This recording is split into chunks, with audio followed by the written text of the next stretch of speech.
국민의힘 한동훈 비상대책위원장이 관훈클럽 초청 토론회에 참석해 4월 10일까지 완전히 소진되도록 할 수 있는 모든 것을 다할 생각이라며 총선 승리 포부를 밝혔습니다. 한편 더불어민주당 이재명 대표는 불가피하게 위성정당을 창당할 수밖에 없었다며 재차 사과했습니다.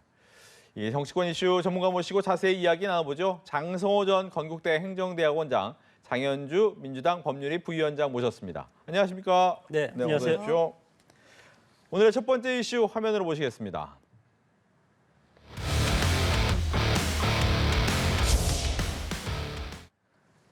네, 첫 번째 이슈는 관훈클럽 토론회에 참석한 한동훈 비대위원장 얘기입니다. 신경전이 좀 대단한데 오늘 검사 독재 청산에 대해서 좀 강하게 이야기를 했더라고요. 어떻게 들으셨습니까?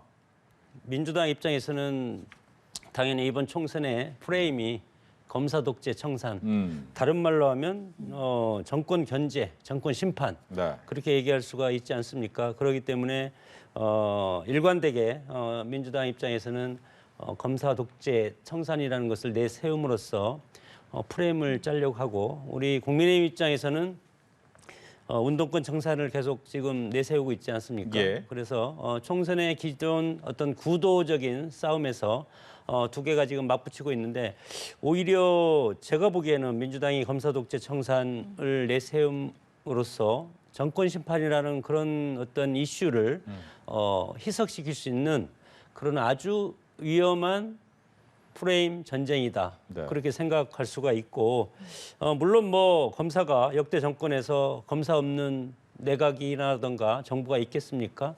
그리고 변호사도 마찬가지고, 이런 상황에서 과연 이것이 국민들이 어떻게 판단할 것인가, 그것은 이번 총선 표심이 결정해 줄 거라고 생각이 듭니다. 네, 어떻게 들으셨습니까?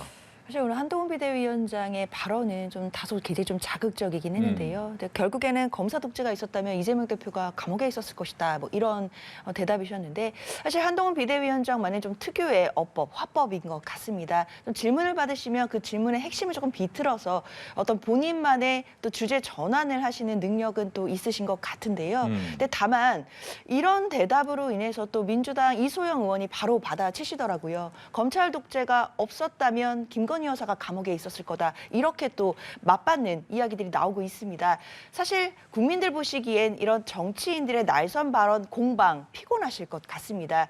사실 집권 여당의 대표격인 한동훈 비대위원장께서는 본인이 말씀하시는 시대정신이라고 하는 운동권 청산에 대해서 좀 더 자세히 그 본질을 말씀해 주시면 될 것 같고, 이재명 대표가 말씀하신 검사 독재 청산에 대해서 만약에 이것이 아니라고 생각하신다면 그 근거를 그냥 말씀해 주시면 될 것 같습니다. 그런데 너무 자극적인 언사가 나오다 보니까 당연히 민주당에서도 이 부분에 대해서 불쾌한 마음에서라도 또 여러 가지 반발이 나오는 거 아니겠습니까? 이렇게 되면 본질적인 논의에서는 점점 멀어지고 말싸움만 될 수밖에 없는 상황이거든요. 그렇기 때문에 궁극적인 이야기, 검사 독재가 왜 없다고 생각하시는지, 그리고 그런 부분에 대해서 좀 더 본질적인 방향에서의 답변을 주시면 어떨까라는 아쉬움이 들었습니다. 네.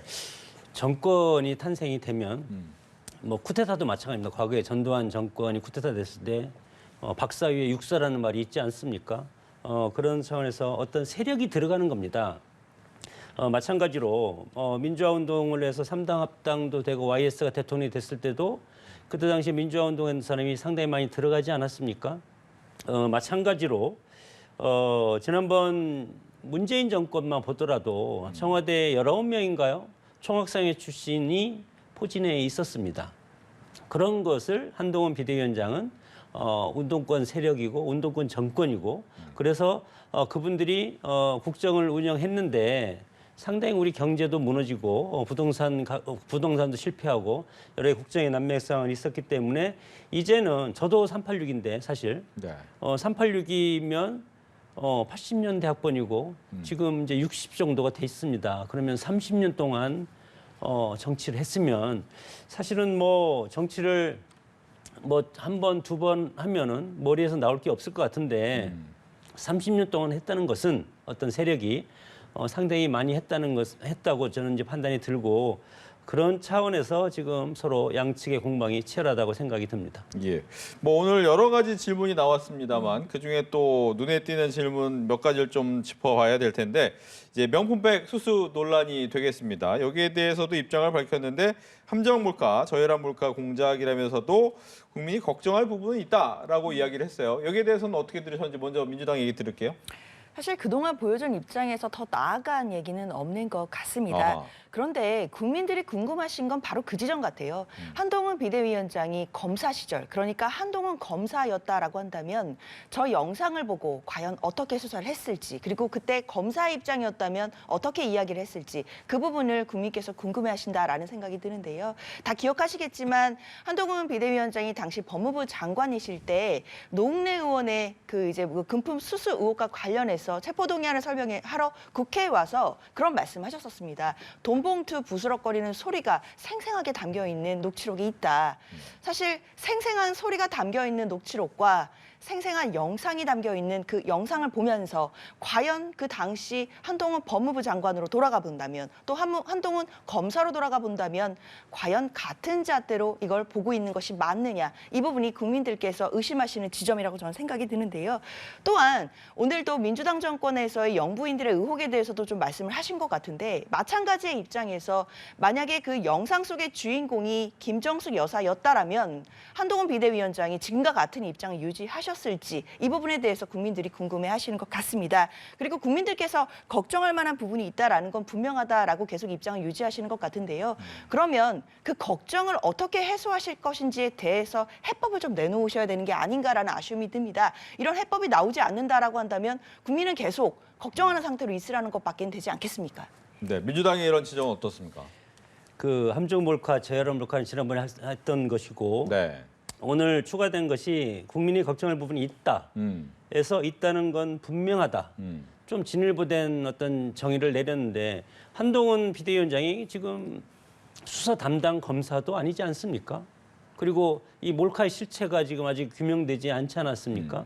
이런 상황에서 비대위원장 입장에서 그것이 맞으니까 그럼 우리가 사과하겠다. 내가 대신 사과하겠습니다. 그렇게 할 수가 있겠습니까? 그런 것은 아니라고 보고 다만 윤석열 대통령이 지금 KBS와의 어떤 대담에서 김건희 여사의 명품백 수수와 관련된 여러 가지 입장을 밝힐 예정으로 있기 때문에 여기에서 어떤 식으로든 유감 표명이라든가 어떤 대책이라든가 이런 걸 언급할 가능성이 상당히 크기 때문에 한동훈 비대위원장 입장에서는 이제는 총선에서 국민의힘이 이길 수 있는 정책 경쟁으로 이슈 전환을 해야 되는데 네. 이것이 질문이 나오니까 여기에서 중원부원 더 하면 이것이 이슈 전환이 안 됩니다. 그래서 국민의힘의 총선 총사령탑안이 있지 않습니까? 이런 상황에서 이 이상 어떻게 더 말을 하냐. 저는 그렇게 생각이 들고 이제는 우리가 KBS 대담에서 나오는 윤석열 대통령의 발언 이런 걸 좀 지켜볼 때가 됐다고 보고 예. 이제 뭐 선거가 60일 정도밖에 남지 않았는데 제대로 된 어떤 뭐 선거구제 이런 거보다도 정책 네. 이런 걸 좀 일관되게 해서 여당과 야당이 좀 토론 좀 하고 그런 모습을 저도 하나의 국민인데 국민의 네. 한 사람으로서 보고 싶다고 말씀을 드리고 싶습니다. 알겠습니다. 또 한 가지는 이제 준연동형 제도에 대해서도 비판의 목소리를 내고 즉 선수 한 명 때문에 경기 바꾼 거 아니냐, 종목 바꾼 거 아니냐 이런 얘기도 하고 151석 즉 과반의 목표라는 것이 좀 소박하다. 위성정당 띄우겠다니 소박하다 이런 얘기도 남겼어요. 이 부분 이번에 먼저 좀 얘기를 해주시죠. 돌고 돌아서 연동형이고 시민사회 연대와 같이 대선을 겨냥해서 같이 가겠다는 겁니다. 네.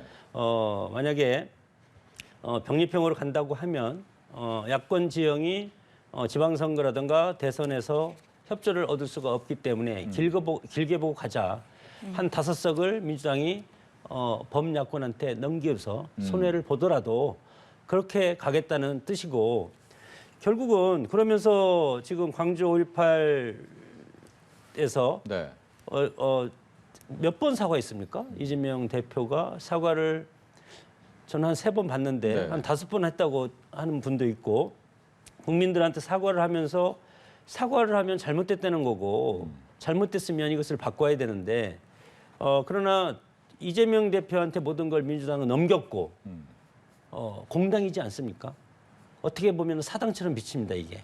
그러면 이재명 대표가 대한민국의 모든 국민들이 참여하는 선거의 제도를 이재명 대표 혼자 결정하는 그런 모습. 이것이 바로 어떻게 보면 우리 정치의 한계다 이렇게 생각이 들고 기울어진 운동장이기 때문에 그렇습니다. 사실 총선에서 제1당이 한 130석, 제2당이 한 120석, 그리고 나머지가 한 50, 몇 석입니까? 그러면 50석. 네. 그러면 1당과 2당이 해도 과반이 안 되지 않습니까? 그래서 서로 대화 타협이 되는데 지금은 민주당이 지난 21대 총선에 181석을 얻었습니다. 그런 상황에서 국회의 모든 것을 민주당 마음대로 할 수가 있었고 지금도 맘만 먹으면 다 통과시키지 않습니까? 이러기 때문에 국회의원 선거, 특히 비례대표 선거도 이재명 대표 혼자 결정하는 그런 모습이 과연 전 세계에서 있을 것인가. 그런 거 보면 참 우리 정치가 한참 후진적이다 저는 그렇게 생각이 듭니다. 예, 이야기 듣겠습니다.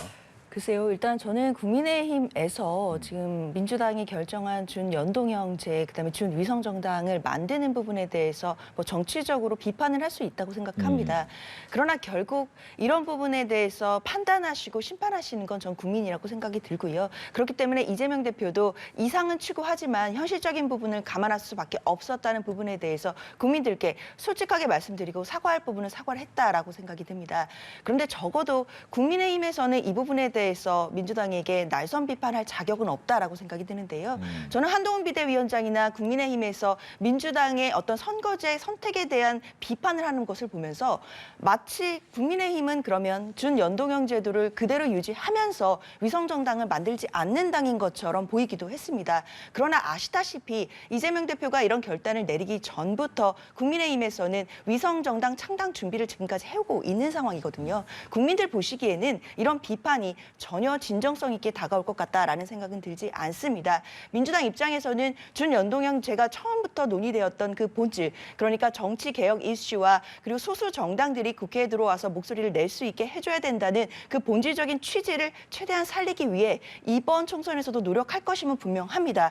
그렇기 때문에 통합형 비례정당을 만들더라도 그 과정에서 소수 정당과의 어떤 식으로 지금 의석수를 배분할 것인지에 대해서 앞으로도 많은 논의를 할 것이고요. 그런 준연동형 취지를 최대한 살리기 위한 의지가 있던 것만큼은 민주당 입장에서는 진정성이 있다라고 보입니다. 그래서 국민들께서 그런 부분, 국민의힘의 뭐 비판도 보시겠지만 국민의힘이 하고 있는 행동도 보실 것 같고 민주당의 사과와 그리고 민주당이 앞으로 어떻게 행동을 할지 이런 모든 부분을 생각하셔서 총선 때 표로 말씀해 주시리라 믿고 있습니다. 그 민주주의 국가에서 다원주의 시대 아니겠습니까? 그래 다양한 이익 사회가 각자의 이익을 위해서 싸우는 것이 다원주의 사회인데 이 다원주의 사회에 다양한 이익 집단들이 국회에 들어와서 할 수 있는 것 그것이 협의제 민주주의라고 하는데 협의제 민주주의의 가장 중요한 것은 그 민주주의의 각 국민들이 찍은 표심이 국회에 그대로 들어와야 되는 것. 그러면 그것이 바로 연동형입니다. 근데 우리는 연동형이 아닙니다. 연동형이 아니고 지난 21대 총선에는 준연동형입니다. 30석하고 17석은 준연동에서 뭐 캡을 씌우고 뭐 국민들은 모르고 저도 잘 모릅니다. 그거에 대해서는. 그건 뭐 이렇게 계산기가 해주는 거니까. 근데 이번에 또 민주당이 하겠다는 것은 거기에다가 준연동제처럼 더 복잡하게 꽈놨습니다. 그렇게 꽈놓은 것은 뭐 이재명 대표도 그런 식으로 언급을 했다고 제가 들었는데 이것은 뭐 선관위에서 알아서 계산을 해주는 거다. 그렇게 하면 내가 찍는 표가 과연 누구한테 가는가 그것을 어떤 답이 보여야 되는데 답이 보이지 않고 유권자들한테 그냥 와서 투표를 하라는 것 이런 것도 상당히 이제 문제가 있고 하려면 우리 대통령제도 사실은 지금 순수 대통령제가 아니고 제왕적 대통령제로 돼 있지 않습니까? 마찬가지로 국회도 마찬가지로 어떤 협의제 민주주의 맞는 것을 하려면 차라리 병리평을 알면 그 연동을 하자. 그래서 각 정당이 받은 수만큼 비례대표를 나눠 갖는 것 그렇게 하면 되는데 지금 상당히 복잡하게 꼬아놨기 때문에 이것이 선거 제도냐는 거죠. 가장 단순해야만이 그리고 문장을 쓸 때도 가장 간명하고 두 줄 이상 넘어가면 그건 문장이 아니지 않습니까? 그렇기 때문에 너무 복잡하게 해놓기 때문에 제도로서 가치가 없다 그렇게 생각이 듭니다. 네, 알겠습니다. 이 와중에 이제 국민의힘 얘기를 조금 더 해볼까요? 그 낙동강 벨트라고 하죠. 낙동강 벨트의 험지, 이른바 국민의힘 입장에서는 험지에 한 3명으로 좀 나가달라라고 했는데 2명은 하겠다라고 하고 조혜진 의원은 지금 고민 중이다라고 얘기를 나왔습니다. 낙동강 벨트를 좀 이렇게 강조한 이유는 어디 있습니까? 낙동강 벨트가 형성이 된 것은 YS 3당 합당이 있지 않습니까? 2000년도에 김영삼 대통령, 노태우, 김종필 이렇게 해서 3당 합당을 만들어서 그리고 이제 호남에 이제 김대중 총재가 있었고 이런 식으로 해서 당시에 김영삼 대통령을 따라서 민주당 정치를 했던 통일민주당이죠. 했던 분들이 따라오지 않고 보수 정당에 따라오지 않고 그 지역에 남아서 부산 지역에 남아서 낙동강 벨트를 형성한 겁니다.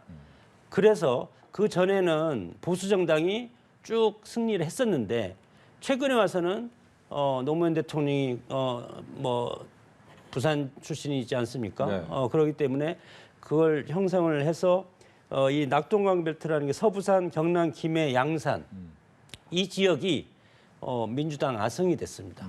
그렇기 때문에 국민의 입장에서는 이 낙동강 벨트를 고토 회복이라는 과거의 영광을 되찾아오자. 그러기 위해서는 지금 김해갑 같은 경우는 민홍철 의원이 지금 4선에 도전합니다. 그러면 벌써 12년 동안 여기에서 장기 집권을 하고 있고 김해을도 김종우 의원 민주당이 지금 재선하고 이렇게 3선 도전하고 있고 네. 그리고 양산을도 김두관 뭐 대선도 경선 나온 분 유명한 분이죠. 이분도 마찬가지로 지금 국회의원을 계속 하고 있기 때문에 이 세 지역을 국민의힘이 찾아오지 않으면 네. 과거의 영광을 찾을 수가 없다. 그래서 낙동강 벨트라고 하는 겁니다. 예, 이렇게 국민의힘에서 좀 중진 의원의 무게감 있는 의원들을 맞대결 시키겠다라고 하는데 민주당에서 어떤 이야기 나옵니까? 사실 뭐 여권에서는 이제 PK 지역 중에서 좀 상대적으로 열세라고 할 수 있는 낙동강 벨트에 대해서 지금 공을 들이는 것으로 보이는데요. 네. 그런데 저는 조금 더 다른 각도에서 또 봐야 될 것 같습니다. 이른바 국민의힘 내부에서 나오는 뭐 헌신이라는 단어 이면에는 결국 헌신을 해서 그 지역구가 비게 될 거 아닙니까? 그 지역구에 누가 오게 될지로 이 모든 스토리가 완성이 되는 것이다라는 생각이 듭니다. 지금 뭐 서병수 의원이나 김태우 의원 또 나아가서는 조혜진 의원까지 본인이 원래 가지고 있었던 뭐 상대적으로 탄탄하다라고 볼 수 있는 지역구를 험지 출마로 비우게 된다라고 했을 때 그 지역구에 만약에 뭐 용산에서 뭐 윤석열 대통령과 가까운 분이 오신다든지 또는 한동훈 비대위원장이 생각하는 사람이 오게 된다든지 이런 식으로 공천 갈등의 요소가 될 수 있는 이야기들 또는 그런 갈등의 어떤 요소들이 발생하게 된다라고 한다면 저는 험지라고 쓰고 공천 갈등 시작 이렇게 볼 수밖에 없는 상황이라 보이거든요. 그렇기 때문에 지금 의원들이 그 험지 출마를 통해 그 자리를 비우게 된다라고 한다면 그 자리에 누가 오게 될 것인지 사실은 그 부분이 훨씬 더 본질적인 이야기다라고 생각합니다. 여기 대한 얘기까지 듣겠습니다. 정당이 승리하려면 이제 민주당도 지금 폭탄을 안고 있는데 인적 쇄신을 해야 되겠지 않겠습니까? 그럼 인적 쇄신을 국민의힘 지금 뭐 100석 좀 넘는데 거기서 인적 쇄신을 할 때가 사실은 어디 있겠습니까? 초선, 뭐 재선, 3선, 4선, 5선까지 있는데 다선 중진을 중심으로 할 수밖에 없다. 그리고 그동안에 어떤 말실수라든가 언론에 뭐 여러 가지 실수한 그런 의원들도 스스로 용퇴를 해야 될 것이고 그것은 당연한 건데 그런 차원에서 중진 용퇴라는 말도 있지만 수가 적기 때문에 민주당보다 지금까지 정말 거대 야당에 대해서 치열하게 뭉쳐서 싸워왔는데 동지인데 이 동지를 나가라고 하기는 그렇고 스스로 지금 용퇴하는 사람도 없지 않습니까? 그리고 지난 지방선거 때 많은 사람들이 빠져나가서 지금 국회의원 공천에 도전하는 사람도 그렇게 많지 않습니다. 지금 인재풀이 이런 상황을 봤을 때 그리고 정권을 잡았지 않습니까? 민주당 같은 경우는 상대적으로 정권을 놓쳤기 때문에 지난번 문재인 정권에 있었던 청와대 여러 가지 청와대 참모들도 다 지역에 내려가서 하기 때문에 더 치열하고 민주당이 훨씬 복잡한데 사실은 국민의힘은 공천 작업이 상대적으로 지금 간단하게 지금 흘러가고 있다고 보고 네. 다선을 위주로 해서 용퇴를 하지 않으면 이런 험지 그래야만이 인적 쇄신이 된다고 저는 생각이 듭니다. 왜냐하면 시대가 바뀌었기 때문에 한동훈 비대위원장이 운동권 청산이라고 하지 않습니까? 오랫동안 정치한 사람은 이제 집에 가서 쉬라는 것이 아니고 네. 또 다른 국가적인 역할을 해야 된다는 뜻입니다. 그런 차원에서 어려운 지역에 가서 그동안에 당에 입었던 혜택을 어려운 지역에 가서 도전함으로써 그 지역의 국민의힘의 여러 가지 뿌리를 심는 그런 뭐 국가로 말하면 멸사공공이고 당원으로 말하면 선당후사 그런 정신을 발휘하는 것이 당원으로서 그리고 당을 사랑하는 사람으로서 당연한 도리가 아닌가 그렇게 당에서 지금 유도를 하고 있다고 생각이 듭니다. 알겠습니다. 이렇게 해서 첫 번째 이슈까지 봤고요. 두 번째 이슈로 넘어가겠습니다.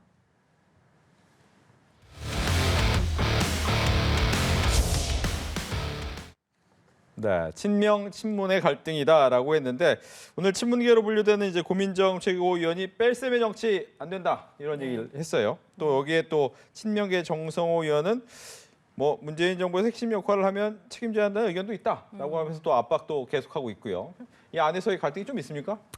뭐 일단 뭐 친명, 뭐 친문의 갈등이 있다라는 이제 보도들도 나오고 있고 뭐 네. 일각에서는 그런 분석도 나오는 건 사실인데요. 제가 봤을 때는 지금 이 뭐 친명과 뭐 친문 계파 갈등이라고 볼 만한 좀 이런 부분보다는 공천 과정에서 있을 수 있는 저는 관리 가능한 갈등이다 이렇게 생각이 듭니다. 네. 그렇기 때문에 약간의 이제 확대 해석되는 부분도 없지 않아 있다라고 보이는데요. 일단 발단은 이명백 공관위원장의 어떤 발언 때문이었는데 특히 뭐 전 정부에서 책임 있는 인사들에 대한 얘기들이 뭐 그렇게 볼 수 있는 이제 취재 발언이 있긴 했습니다. 그러나 오늘 그 공관위원장이 계속 밝히는 것처럼 특정 인사를 겨냥한 이야기는 아니었거든요. 어떻게 보면 원론적이고 또 추상적인 이야기였기 때문에 이 발언 자체가 공천의 기준이 된다거나 바로 직접적으로 공천에 영향을 미치거나 이렇게 할 수는 없는 상황입니다. 아시다시피 민주당 공천이 시스템화되어 있기 때문에 당원 당규와 이미 정해져 있는 내규에 따라 기준에 따라 지금 이루어지고 있는 상황이거든요. 그렇기 때문에 저런 발언 하나 가지고 뭐 일단 뭐 갈등이 붙거나 하는 상황은 아니라고 보이고 다만 공천 과정에서는 뭐 국민의힘이나 민주당이나 당연히 그 안에서 어느 정도의 계파 갈등 그리고 잡음들 있을 수 있다라고 보이는데 이런 갈등들을 지도부가 어느 정도 선에서 잘 관리할 수 있느냐 이게 중요한 것이지 사실 이 정도의 갈등은 어느 당이나 저는 있을 수 있다라고 생각합니다. 예, 관리하면 된다라고 얘기를 하셨어요. 네. 쉽지 않다고 봅니다. 이제 전쟁이 이제 터졌는데 이재명 대표 입장에서는 공천 탈락시키면 다 이탈해서 이낙연 신당으로 다 갈 겁니다. 그렇기 때문에 공천 탈락을 최대한 늦추던가 아니면 유능한 의원은 끝까지 붙들고 가는 그런 전략을 쓰는 것은 총선이 끝이 아니고 시작이라고 봅니다. 네. 민주당 내부의 어떤 대선 경쟁을 이미 시작되었다고 보고 총선 끝나면 지방선거 그리고 바로 대선이지 않습니까? 그렇기 때문에 총선의 결과가 상당히 중요하다. 그래서 친명계 핵심인 정성호 의원이 뭐 문재인 정부에서 핵심 역할을 했으면 책임져야 된다는 말 그리고 공관위원장의 그런 말 이런 것들은 그분들이 용퇴하라는 뜻은 아닙니다. 다만 어떤 시그널이 있다. 그 시그널이 적극적인 팬덤 당원들이 각 지역에 깔려 있지 않습니까? 네네. 각 지역마다 정말 지금 요란합니다. 당원들이 양측 당원들이 그 당원들한테 시그널을 주는 겁니다. 어차피 경선을 할 건데 경선을 하면 우리는 정성호 의원 말 들면 문재인 정부에서 잘못했기 때문에 윤석열 대통령이 탄생을 했으니까 문재인 정부에서 일한 핵심 인사들을 당원들이 정리해 달라. 그런 시그널이 아닌가 저는 이제 해석을 하는데 아닐 수도 있는데 네. 그럴 가능성이 상당히 크지 않을까 생각이 듭니다. 알겠습니다. 뭐 앞서서도 저희가 이제 준연동형 비례제는 조금 더 얘기를 많이 해 왔었기 때문에 이 세부적인 내용을 좀 더 이야기를 해볼게요. 조국 전 법무부 장관이나 송영길 전 대표 같은 경우에도 신당 얘기가 조금 나오고 있어요. 근데 이제 민주당이 이재명 대표가 얘기했던 게 통합형 비례정당 이야기를 했는데 과연 이 안에 이 두 신당이 들어갈 것이냐? 네. 아니면 뭐 정성호 의원도 얘기를 했다시피 좀 고민해 봐야 되는 거 아니냐라고 하는데 이건 좀 어떻습니까? 사실 뭐 조국 전 장관이나 송영길 전 대표가 지금 앞으로 신당을 창당할지 뭐 이런 여부에 대해서는 좀 더 지켜보긴 해야 되겠는데요. 네. 뭐 물론 이제 송영길 전 대표 같은 경우에 지금 창당 절차를 어느 정도는 시작하려고 하는 움직임이 있기는 그렇죠. 합니다. 그런데 이 부분과 관련해서 민주당 입장에서는 여러 가지들을 좀 고려하고 있어야 된다라는 생각이 드는데 당연히 뭐 같이 합류를 한다라고 한다면 이번 총선에 큰 화두가 될 수 있는 정권 심판론의 전선 또 여론을 확대할 수 있는 효과는 있어 보입니다. 다만 또 그로 인해서 또 중도층 그러니까 중도 외연 확장에 이것이 도움이 될 것이냐 이런 부분들에 대해서는 의견이 갈릴 수 있다는 점도 분명히 고민 요소는 될 텐데요. 현실적인 문제가 조금 있습니다.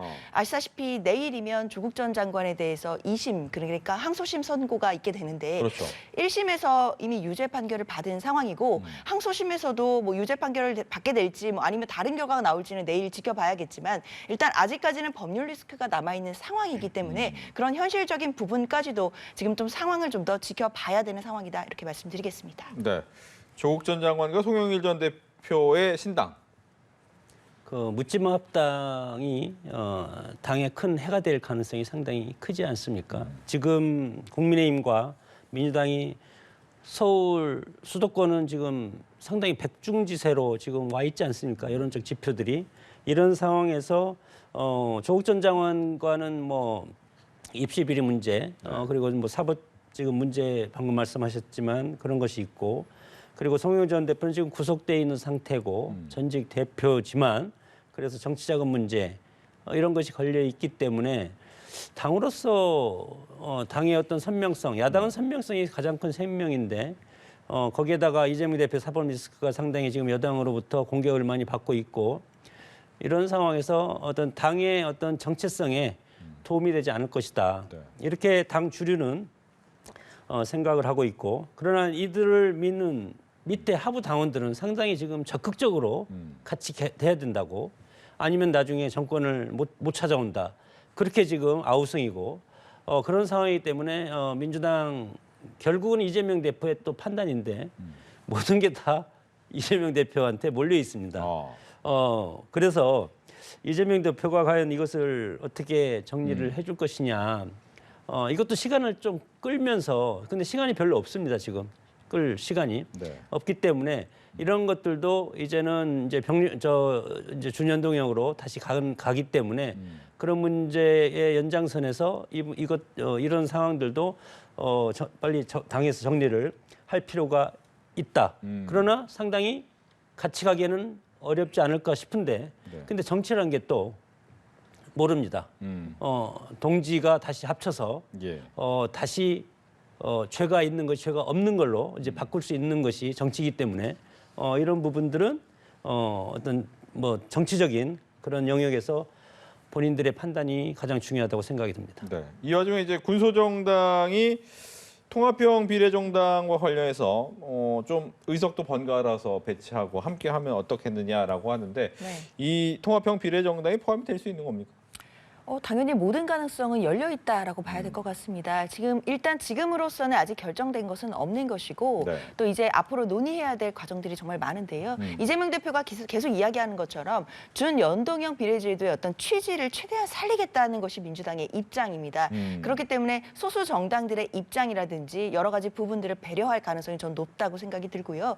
그렇기 때문에 지금 나오고 있는 뭐 지역구에서의 연합까지도 얘기가 나오고 있기 때문에 물론 그런 부분들은 세부적으로 또 관련되시는 모든 분들의 또 의견들을 들어봐야 되는 것은 확실하겠지만 여러 가지 가능성을 봤을 때는 지금 소수 정당들에 대해서 여러 가지 차원에서 배려 이런 부분들은 있을 수 있다라고 보이고요. 그렇다라고 한다면 어느 정도 모든 가능성이 열려 있는 상황에서 뭐 통합 비례정당의 창당 부분 그리고 그 과정에서의 서로 간의 이해관계를 조절하는 부분 이런 부분에서는 큰 문제가 없지 않을까라고 기대하고 있습니다. 네, 말씀하신 것처럼 이제 군소정당이나 범야권이라고 할 수 있죠. 야권의 정당까지 함께하게 된다면 이 준연동형 제도로 인해서 물론 위성정당을 만들겠다고는 해놨지만 결과적으로 균형이 좀 안 맞고 좀 더 작아지는 거 아닙니까?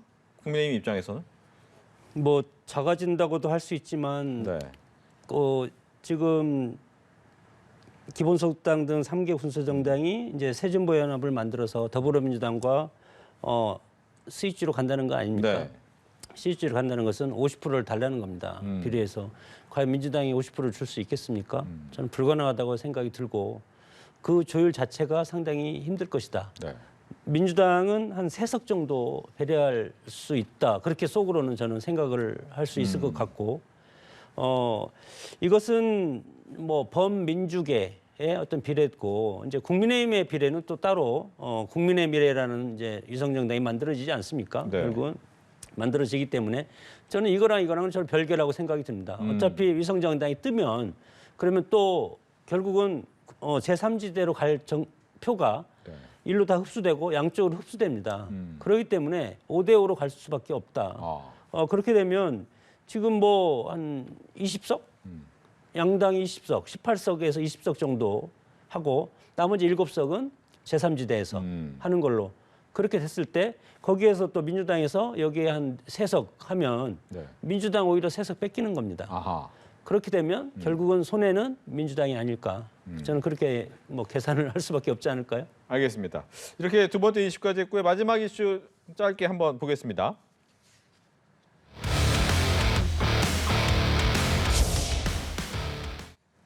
네, 저희가 이제 각자 도생으로 잡았는데 오늘 또 통합 첫 회의를 잡았어요. 그러니까 각자 도생이 될지 앞으로 통합이 될지 이제 갈림길에 서 있는 모습인데 시간이 많지 않기 때문에 과연 통합 공관위 구성을 합의했다고 하는데 앞으로 향후 어떻게 될 것인가에 대한 이야기 짧게 먼저 얘기하시고 다음 얘기 네. 듣겠습니다. 먼저 얘기해 주시죠. 이재명 대표가 연동형 비례제를 한다고 했기 때문에 네. 조금의 희망은 있는데 그 희망이 3석인데 그게 희망이라고 할 수 있겠습니까? 그래서 그 3석을 보고 저는 이게 하고 지금 왜 이분들이 합치냐? 처음에는 창당을 할 때만 해도 벌써 한 뭐 2주 정도 됐습니다. 네. 처음에 창당할 때만 해도 개혁신당 같은 경우는 막 15%, 10% 막 이렇게 나왔는데 지금은 지지율이 상당히 지금 밑으로 내려와 있습니다. 그렇기 때문에 이 정당들이 위기감을 갖고 이렇게 되면 안 되겠다. 차라리 합쳐가지고 조금 시너지를 해서 물론 내부적으로 지역도 나누고 비례도 나누고 이렇게 하더라도 실익으로 갈 수밖에 없다는 백척간두의 심정으로 이렇게 하는 것이고 각자 도생이 아니고 마지막 최후의 보루로 이렇게 할 수밖에 없다. 이것이 안 되면 국민들한 선택도 못 받고 그럼 이분들의 정치 미래는 암담합니다. 왜냐하면 총선이 끝나면 다시 보수당과 진보당이 치열하게 차기 대선을 위해 싸움을 시작할 텐데 그때 어떤 역할을 할 수 있겠습니까? 그렇기 때문에 지금 상당히 어려운 처지에 처해 있는 제3지대다. 그렇게 저는 생각이 듭니다. 네. 정치는 명분 싸움일 텐데요. 저는 제3지대 세력들이 처음에 내걸었던 명분들 국민들 입장에서는 굉장히 좀 많이 희석되고 빛이 바래지는 상황이라고 생각이 듭니다. 국민들 눈에서 지금 보이는 장면은 제3지대 세력들의 주도권 싸움 이 부분만 좀 보이게 되기 때문에 사실 만약에 합당이 이루어진다라고 하더라도 사실 크게 시너지가 있거나 파급력이 있기는 힘들어 보입니다. 알겠습니다. 이렇게 해서 정치권 이슈 두 분과 함께 이야기 나눠봤습니다. 오늘 이야기 잘 들었습니다. 고맙습니다.